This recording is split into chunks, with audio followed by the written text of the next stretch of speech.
Oh, 4:30. Yeah. All right, here we go. Here we go. Here we go. Teammates. Aswand Cruickshank back again, checking in. Your one and only Move Swiftly speaker here, five-time published author, former college football player, and I'm here again with an absolute a guest. And this is what I try to tell you guys. This business is all about your relationships. It must have been about now close to a decade ago in which I was a trainer. I was a trainer for a gym named D1 Training and Therapy or something like that. This was back when I lived in the DMV in Chantilly, and I get there, and the first set of flyers I see is Mr. Big Skills Academy, Coach Sudan Ellington, just out there shopping, doing what he got to do. And at that time, I had signed a contract to be a scout with FBU, and I got a chance to meet Mike Anderson. And this is like the cream of the crop type of athletes. We're talking Blake Corum, we're talking Caleb Williams, we're talking all of the major guys that are coming out of the DMV came through the grassroots academy. And I don't think I've ever told you this, Coach Sue, but it was after I think it was DeMatha and St. John's, where it was the DeMatha coach, and he was talking to a parent, and they were saying, "Hey, man, look, I got a young lineman that's trying to come up. Who do I send him to?" And he pointed at you, Coach Sue, and he goes, "Look, that's the best in the business right there. You need to make sure, and you are not going to talk to a college recruiter right now. We're talking specifically football that doesn't need offensive linemen." And I will echo what the DeMatha coach said. That's the best in the business. He's come up the right way. It's not like you're not talking to someone who's just been, I knew this guy, I had a dad who didn't know. You're talking about someone that built the business from the ground up, working with young linemen, footwork, the whole nine. So I'm truly, truly happy to have you on the show, man. Congrats on all the success you've had. I've been keeping up with your posts since then. And just welcome to the show. Welcome to the show. Thank you for having me. I appreciate it. I'm excited to see what you're doing since your D1 days, but that's humbling though. That's very humbling. So thank you for having me. Yeah, you did it. You did it. And so before we get started on everything we're going to talk about, why don't you just kind of give a little background of your athletic playing career? I know that you played at Tennessee, but I wasn't sure like what you did before. That experience was a whole lot different, I'm sure, back then than it is now. So I'll just give you the mic to kind of introduce yourself and talk a little bit about your background. Man, Sudan Ellington was born and raised in Birmingham, Alabama. Moved to Virginia Beach, actually in the seventh grade. Um, and I think that's where it kind of started. Moved Hmm. to Virginia. Um, I was a highly recruited athlete out of Virginia Beach. My uncle got another job in DC, which relocated me to Northern Virginia. I had opportunity to go to the Mather Catholic with Morgan Wooden because I was a basketball player. And the funny thing is, they never told me they had a football team. So I Wow. always thought the Mather had a basketball team. So I ended up going to Bishop O'Connell with Morgan Wooden's son, Joe Wooden, to play Wow. basketball. And I found that they had a football team. So, of course, my first love is football. So Hmm. played football. Then I ended up playing basketball with Morgan Wooden's son, which is kind of crazy because the full circle. I was an All American in Virginia Beach. I get to DC, nobody knows me, and it's not like Twitter. You can just switch Yeah. over and say, This is "Hey, before coach, those days, right? I'm not here. I'm there now." So like Hmm. a whole new coach had to come and recruit me, and a whole new like area to break into. And so, funny story, going throughout the season, you would always see like the math of 18-0, they undefeated, they got 30 D1 offer guys, and so I said, "Hey man, nobody's coming to my school, so when we play the Mather, somebody got to come up with a scholarship." Right. Um, so by the grace of God, man, I had a great game against them. Bill McGregor, who's the head coach at the time, and still the head coach Still now. the head coach. Yeah, he's back. Yeah, he's back. I saw him on ESPN, man, wheelchair and everything. Dog. I'm like, you still out there OG, doing it, OG. dog? Literally, man, no knock to any schools, but it was Salisbury State, Hmm. Richmond, Elon. The very next Monday after we played the Mather, Miami, Penn Wow. State, Nebraska, Notre Dame, like flooding in the school, and I'm sitting here like, what happened? Like, Huh. what flicked the switch? And they all said they went over to the Mather Catholic, and they said, "Hey, man, I don't know if y'all looking for a football player or not, but you better go to the Bishop O'Connor and go get number 5." Hmm. Can't tell you about his background, but I can tell you if you want a football player, go get him. And so I'm forever thankful and grateful for Coach Bill McGregor Yeah, Because normally most coaches not going to refer another at player all. at That's not the all, way. right? No, especially nowadays where everything is so me, me, me, me. I want to get my guy signed. I want to do it all about me, and I'm always making sure I'm trying to shop my kid and do this for me, me, me. So that's a rarity for sure. Yeah, so he blessed me with that, and I always wanted to thank him, and I didn't even see him until probably 5 years after I was done Hmm. playing and just hanging around with doing some stuff with NFL, and I met him. But great guy, great man, and a legend. So that's the kind of man he is, for Right. real. So So you commit? Did you commit to Tennessee? What made you commit to Tennessee, so or how'd you get this?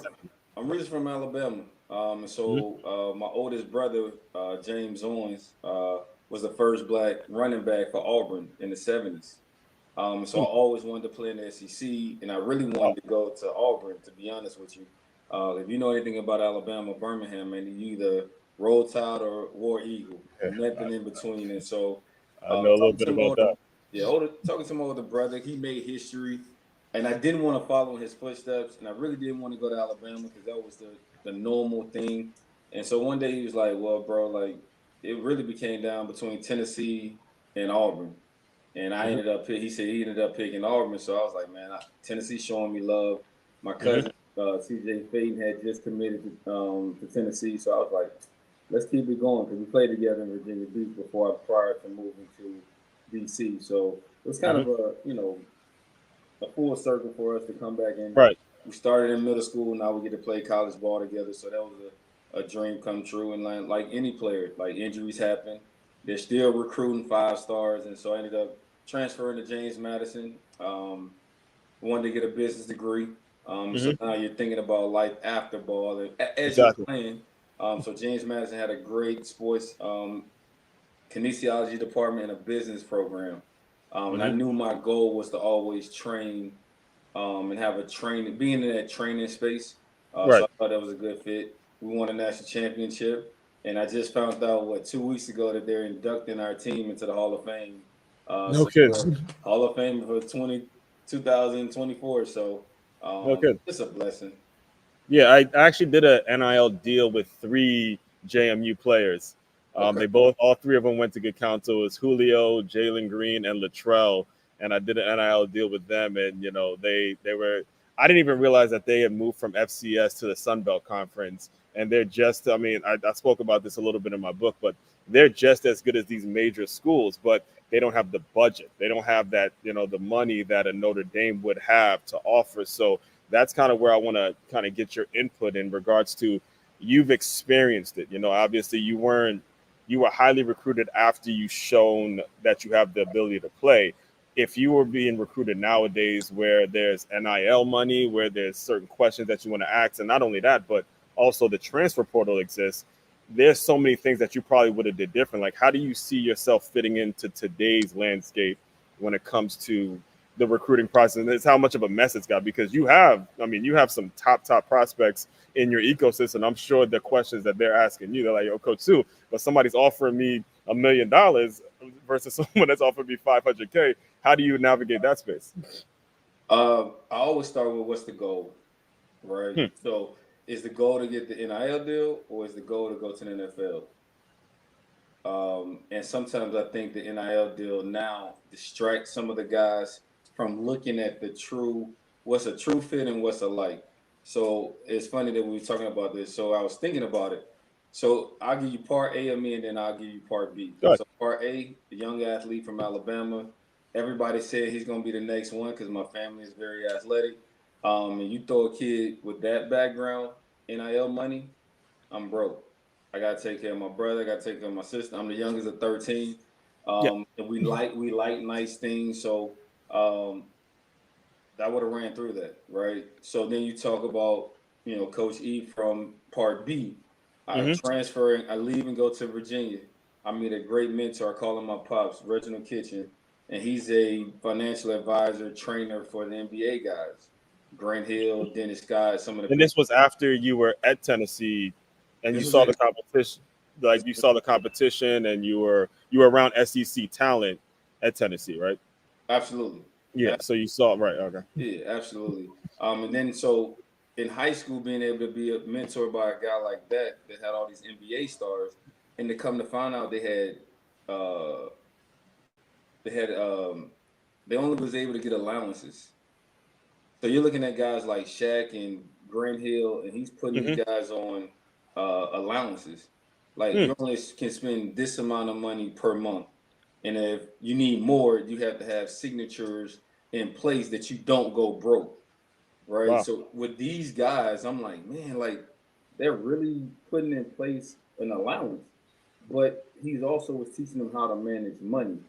So I think it's a great thing that guys can get money in NIL deals. But I say, Mm-hmm. one, do we really know how to handle it? Yeah. Right? Do we know how to save and how to taxes and what are we really trying to do with it? And then secondly, it can't deter you away from what your goals are. Right. So a high school me was said my choices was what's the best program that can get me to my goal, not what's the best program that can put the most money in my pocket. Because the school that put the most money in my pocket may not necessarily run a scheme that I'm familiar with or can have success in. Mm-hmm. Right. So I could go to Yeah. Alabama, but I felt like I was a 4-3 defensive end. Well, they run a 3-4. So either I had to lose weight and try to be a stand up end, or I had to, buckle up and then go play a three technique or a 4-eye. Mm-hmm. So does the scheme fit you? So I think players have to look at the overall. I'm not saying don't get your money. Please go Right. get the money. But That make well, sure. that's what I was going to ask you, because every situation is different, and I actually just recorded a podcast episode like this. There could be, and the majority of money is coming in from men's basketball and football, and the majority of those student athletes are young African American males that are growing up in poverty. They're growing up single moms. They're growing up in situations that are just rough, and I can't tell. Like it'll be difficult for me to tell a young man like that who's grown up dirt poor to see the offer and think about football, think about scheme, think about any of that. They take their money and they out, because nowadays the information is so grand that they know that they have a 1% chance of making it to the league. To that young man, what do you say to that young man? So your thoughts on that? Every situation is different. Right. No, seriously. If that is the case, you have to go and support your family. Like you Right. have to do what's best. Because at the end of the day, why do we go to college? Mm-hmm. To get a job. So my job is being an athlete and a student athlete now. That gives you freedom to be able to take care of your family. But I also like that's tough because Yeah. that's a tough one. Because at some point, when do you choose yourself though? Exactly. You know what I mean? So Exactly. I could take the money now and my family is happy and I'm miserable. Mm-hmm. So is that fair to the athlete? It's not fair to athlete, and this is why I love having conversations like this, because the proposed solution that I have is that it's our job as people that have played the game, know the game, to institute something a lot like, was it your uncle you said that was a financial manager, to Mm-hmm. institute something in which we're at least teaching high school athletes, youth athletes, this is how you manage your money, this is equity, this is how you put stake in certain things, this is how you create your own product, this is how you use your social media, this is how you make sure that you're investing in it, and that you're at least going into these recruiting conversations asking the right questions. Because I think NIL was started with a good intention, but it's gone really, really left because so many people are going, like, they're like just throwing money in situations, and now you got college kids who can't even attend class because they're making too much, and they're afraid of losing it, and a lot, like you said, they're making decisions that are benefiting their family, but at the end of the day, it's you as the student athlete. You're the one that at some point you have to choose yourself. So, I always think about the mhm. ESPN show Broke, right? Remember the 30 for Oh 30? man, that 30 for 30 was crazy. You know what I mean? Yeah, And I remember so that. as fast as I get it, as fast as I lose it. Uh If huh. we don't educate our young people about what money is Hmm. and what it isn't, right? Right. So I think education is very important. And so what we try to do is we have a team Yeah, that's that actually, you beat me to it. I was gonna ask you, like, uh, now because you're in business now with BSA, and I know it started off just by training linemen, but since our time at D1, you've excelled as college coach, and now you're running your own business. So is a good time to kind of talk a little bit about how you can do those services or establish those services. Like you said, I grew up in it, right? So I Mm-hmm. played, I coached it, and so and I've been developing guys over the years. So what my goal was to create a program where they can have everything that they need in house. Mm. So you have the training. I have a mental health doctor that comes in and talk and give an assessment. I have a financial advisor because I grew up with those guys. So the Chase Youngs, he was with me at DeMatha, and we Yeah. walked through the Ohio State, and then we walked through the league, and Gito Gross-Montos, Rasheed Walker. So being Yeah. able to give them the best advice, because it's always scary when a guy you just met 2 months ago telling you you got to do this, this, and this.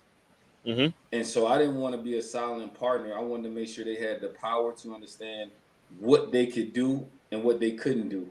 And Mm-hmm. so we bring people in to educate them, to talk about money management, talk about investing, talking about, if I want to retire my parents, how do I do that in a safe and a responsible way? Do I get an LLC, a C corp?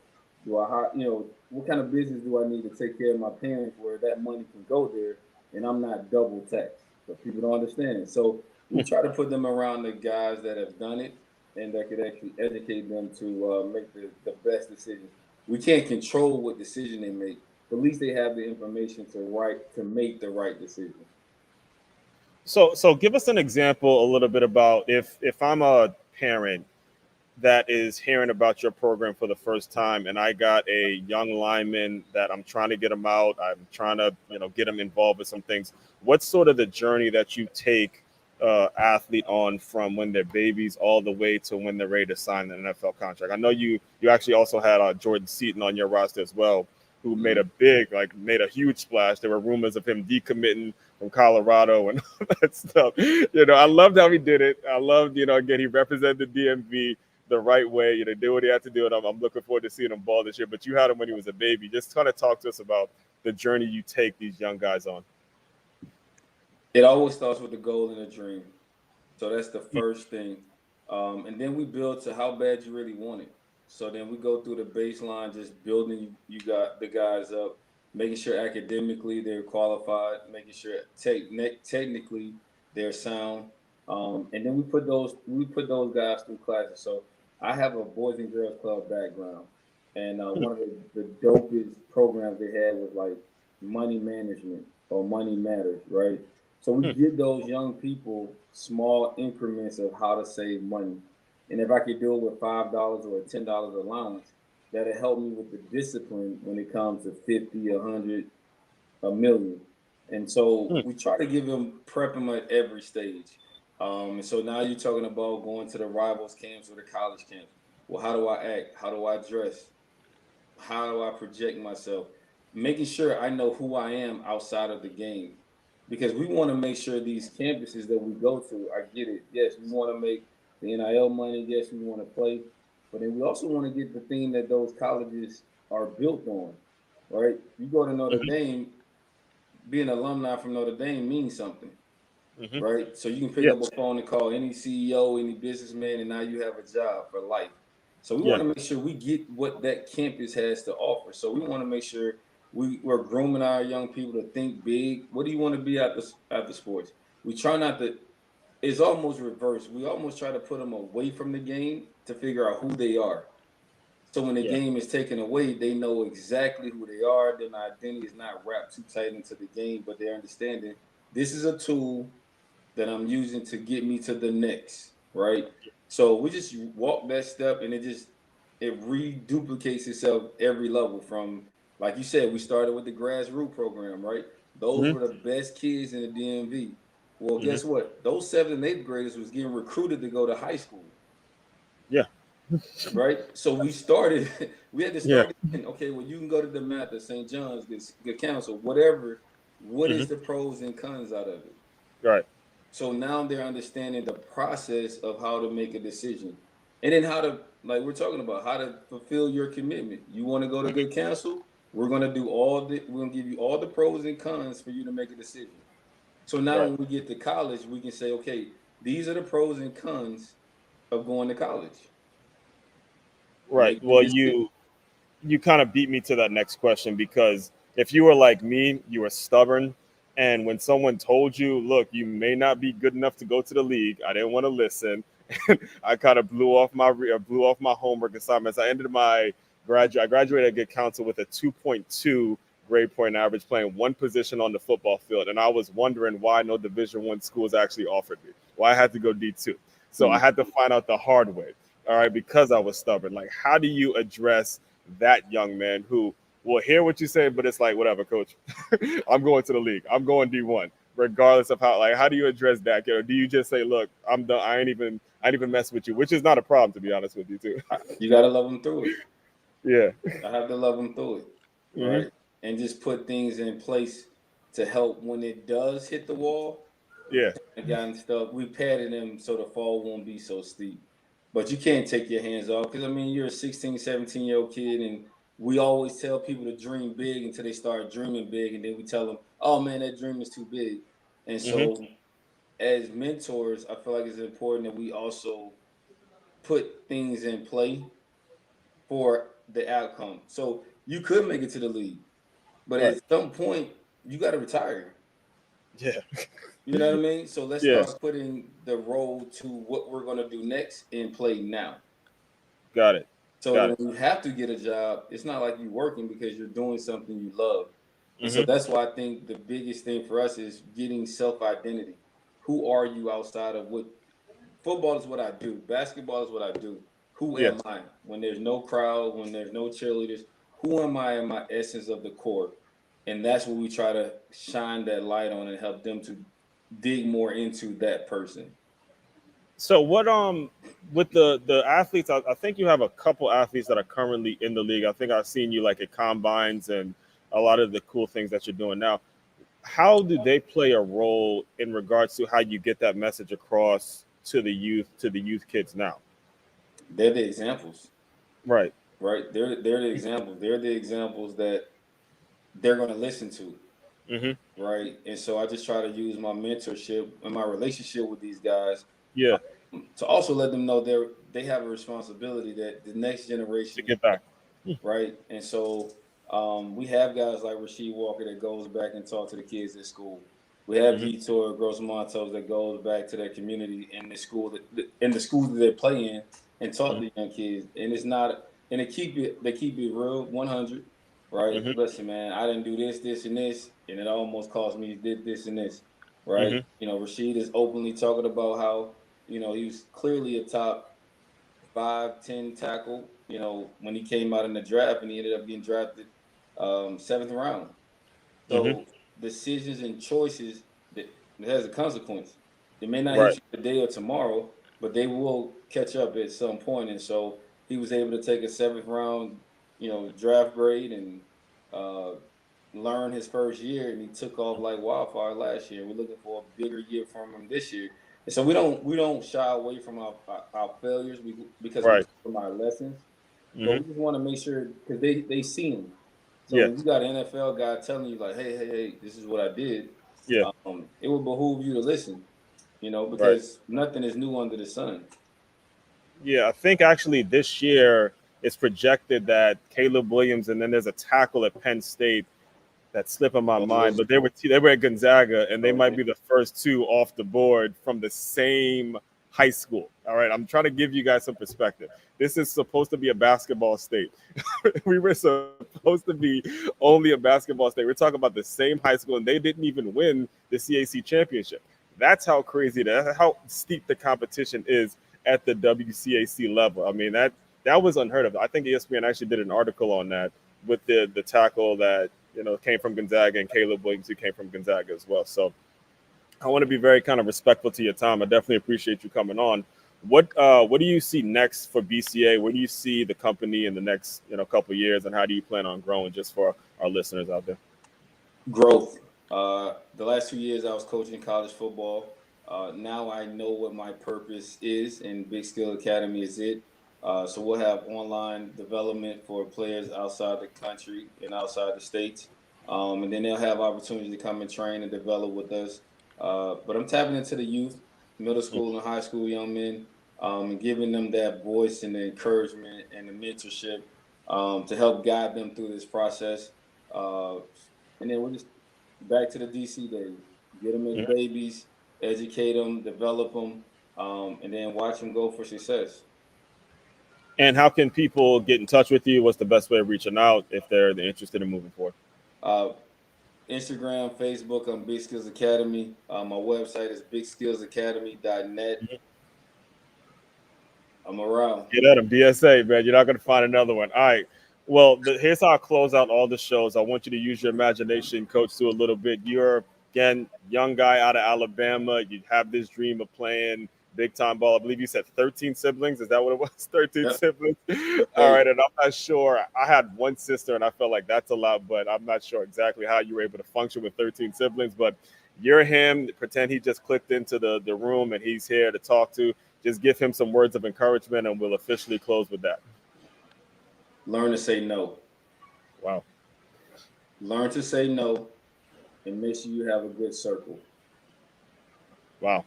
That's powerful. That's powerful.